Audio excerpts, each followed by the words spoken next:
Hi everyone! Welcome back to my YouTube channel, Elena Vines. Alam mo bang yung 500 pesos mo pwedeng maging 1,000,000? Oo, hindi ito clickbait. Walang magic, walang scam, government program to. At legit na legit. Sa video na to, tuturuan kita kung paano kumita ng tulog gamit ang Pag-ibig MP2. Simple, safe at kahit si nanay o si lolo maiintindihan to. Tara, usap tayo tungkol sa pera. Una sa lahat, ano ba ang MP2? Ang MP2 ay parang upgraded version ng ordinary Pag-ibig savings mo. Ito ay voluntary savings program na hawak ng gobyerno kung saan pwedeng maghulog ng kahit 500 pesos lang at kumita ng mas mataas kaysa bangko. Hindi ito tulad ng typical savings account na halos wala kang tubo. Dito, pinaiikot ng Pag-ibig Fund ang pera sa housing loans, development projects at iba pang investments. Kapag kumita sila sa mga proyektong yan, may share ka sa kita. Ang tawag dyan ay dividends. At dahil government-backed ito, ligtas at siguradong may balik. Hindi ito parang get rich quick na scheme na bigla na lang naglalaho yung may-ari. Dito, habang natutulog ka, tahimik lang na dumadami ang pera mo. Sino ba ang dapat mag-MP2? Kung isa ka sa mga ito, bagay na bagay sa ito. Busy professional o parent. Wala nang oras magbantay ng stocks o crypto. Perfect kasi set and forget tong MP2. Maghulog ka lang at hayaan mong si Pag-ibig na ang magtrabaho. Pangalawa, OFWs at empleyado. Kung gusto mo ng sure growth at safe investment sa pinagharapan mong pera abroad, ito ang sagot. Pangatlo, baguhang investor. Kung first time mo mag-invest at gusto mong matuto ng walang kaba, MP2 is the best training ground. 500 pesos lang kailangan mo para makapagsimula. Pang-apat, ayaw ng tax deductions. Kasi tax-free ang MP2 dividends, lahat ng kita mo, buo ang makukuha. Pang-lima, long-term planner. Kung kaya mong maghintay ng 5 years o higit pa, MP2 rewards your patience. Perfecto para sa retirement fund, pang-college ng anak o pang-bahay. Ngayon, pag-usapan natin kung totoo nga bang kaya mong maging milyonaryo gamit lang ang 500 pesos kada buwan sa Pag-ibig MP2. Ang sagot, kaya pero kailangan ng oras, consistency at disiplina. Ganito yan.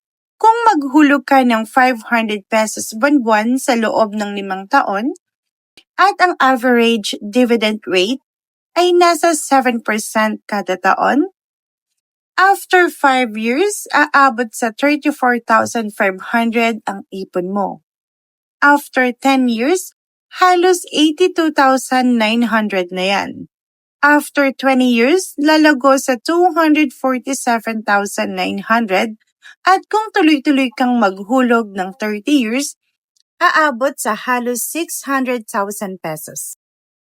Kita mo yung power ng compounding?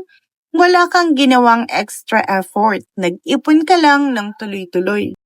Pero syempre, kung ang goal mo ay 1 million pesos, may dalawang paraan. Option 1. Sa totoo lang, ang 500 pesos buwan-buwan sa loob ng 30 years, aabutin ng halos 600 pesos yan. Malaking halaga na. Pero kung ang target mo ay 1 million pesos mark, yan ang kapangyarihan ng pagdoble ng investment. Gawin mong 1,000 pesos kada buwan at doon mo makikita ang iyong unang milyon sa loob lang ng 25 years. Option 2. Ayon sa math, ang 500 pesos monthly contribution mo ay magiging halos 600,000 pesos after 30 years. Pero huwag kang mag-alala. Para maabot mo ang 1 million pesos goal mo, May dalawang paraan. Pwede mong dagdagan ang investment mo sa 900 pesos kada buwan o i-extend mo ng kaunti ang iyong investment period. Ang importante, nagsimula ka na. Kaya kung seryoso ka sa pag-iipon, isipin mo na lang yung 500 pesos bilang ticket mo papunta sa financial freedom. Hindi mabilis pero siguradong dumarating. Paano naman mag-open ng MP2 account? Kung ready ka nang magsimula, ito ang step-by-step guide para makapag-enroll online via virtual pag-ibig. Una, maghanda ng documents.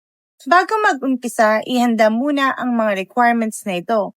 Ang iyong pag-ibig MID number, isang valid ID, selfie na kasama ang ID mo para sa verification, proof of income gaya ng payslip, ITR o business permit. Pangalawa, mag-enroll online. Pumunta sa virtualpag-ibig.gov.ph at hanapin ang MP2 Savings link para makapag-apply. Sundan lang ang instructions doon at i-upload ang mga documents na inihanda mo. Pangatlo, piliin ang dividend option. Pagdating sa form, pumili ka kung gusto mo ng yearly payout. Makukuha mo ang kita kada taon. O compounded, 5 years payout.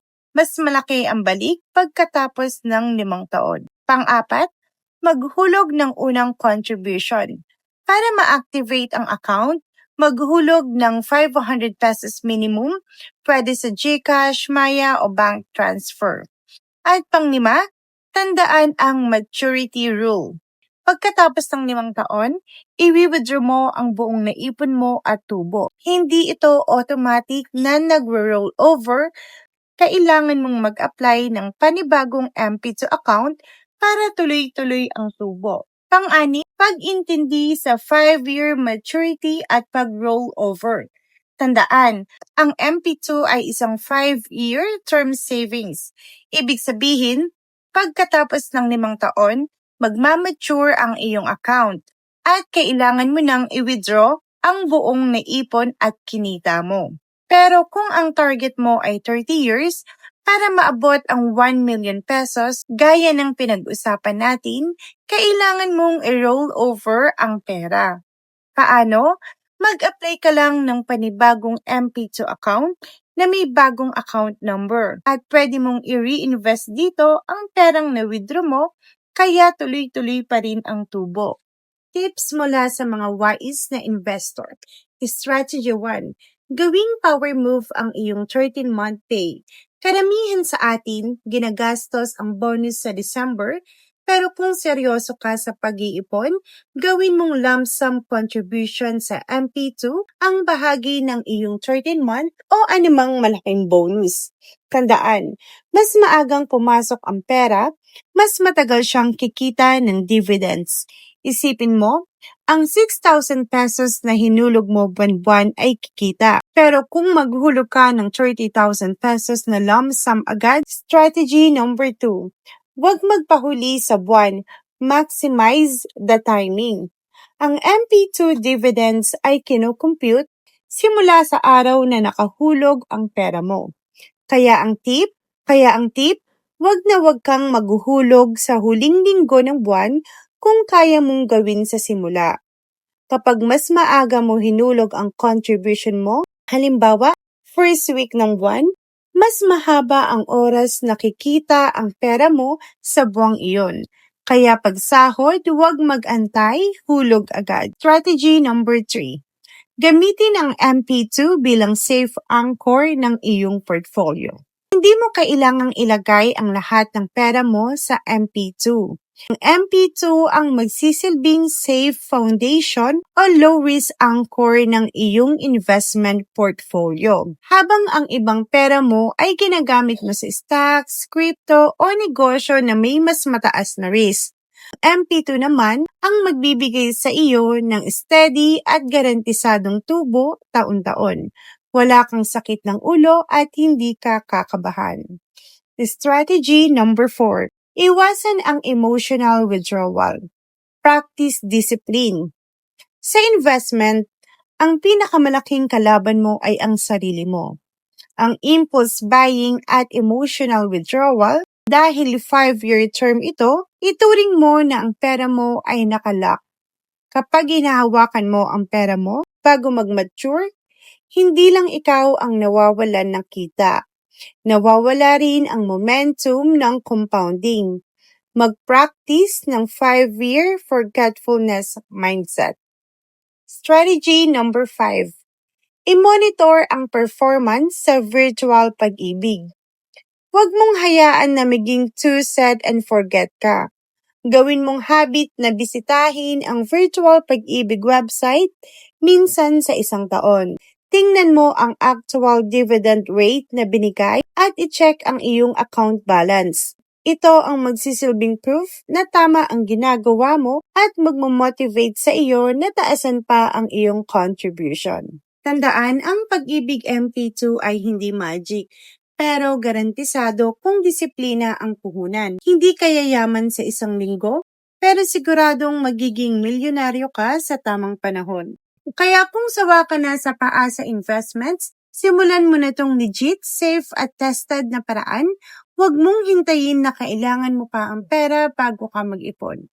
Maghulog ka na ngayon at hayaan mo si Pag-ibig ang magparami ng pera mo habang ikaw ay nagpapahinga. Disclaimer, hindi po ako financial advisor. Ang lahat ng impormasyon at computation na ibinahagi sa video na ito ay base sa historical data at average dividend rate ng Pag-ibig MP2, 7% annual rate.